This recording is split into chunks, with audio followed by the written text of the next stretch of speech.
আসসালামু আলাইকুম এভরিওয়ান, কেমন আছেন সবাই? আশা করি ভালো আছেন। আজকে আমরা যেখানে আসছি এইটা হচ্ছে আপনার সীমান্তের অতন্ত্র প্রহরী বিজিবির ক্যাম্প।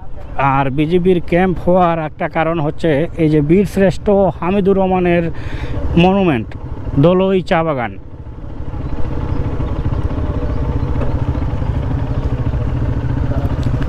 এটা হচ্ছে আপনার ধলই সীমান্ত ইন্ডিয়া। এই যে পাশে ইন্ডিয়া, হ্যাঁ এই যে ওই পাশে ইন্ডিয়া, ওই যে পিলারটা দেখতেছেন না, ওই যে সবুজ পিলারটা, এটা হচ্ছে ইন্ডিয়ার। ঢাকা থেকে আসতে আমাদের এইচআর হাবিব ভাই, হাসান ভাই, হাসাসিফ ভাই, খোকন ভাই, ওনাদেরকে, হ্যাঁ ইন্ডিয়া ওই যে পাশে। আর এটা হচ্ছে আপনার বীরশ্রেষ্ঠ হামিদুর রহমানের মানে না মনুমেন্ট, স্মৃতিস্তম্ভ। হ্যাঁ বাচ্চারা কোন না হয়েছে জানি না। আচ্ছা আসেন ওইখানে দেখি একটু।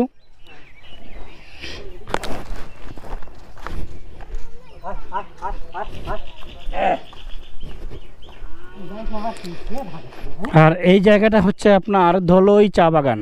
ধলই চা বাগান কমলগঞ্জ উপজেলায়। এই যে দেখেন আপনারা, বীর শ্রেষ্ঠ শহীদ সিপাহী হামিদুর রহমান স্মৃতি আর্কাইভ, শ্রীমঙ্গল ব্যাটালিয়ন 46 বিজিবি, বিওপির ইতিহাস।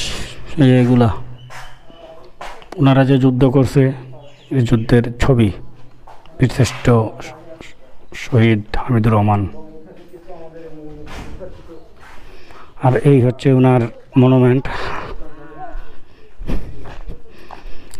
শ্রীমঙ্গল, সিলেট, কমলগঞ্জ যারা ভ্রমণে আসেন, আসার পরে এই জায়গাগুলো দেখার চেষ্টা করবেন, এই জায়গাগুলো ঘুরে যাবেন, কারণ আমাদের মুক্তিযুদ্ধের ইতিহাস জানা দরকার সবার।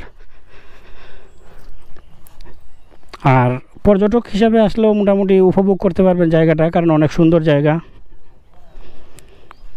জায়গাটাও সুন্দর, শ্রদ্ধার জায়গা, স্মৃতির জায়গা। এই স্মৃতিগুলো আমাদের সংরক্ষণ করা দরকার, এইগুলো আমাদের ভ্রমণ করা দরকার, এগুলো নিয়ে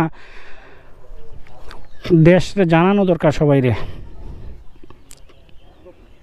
ঠিক আছে, ভালো থাকবেন সবাই। আর ভিডিওটা যদি আপনাদের কাছে ভালো লাগে শেয়ার করে দিবেন। Thank you. আসসালামু আলাইকুম ওয়া রাহমাতুল্লাহ।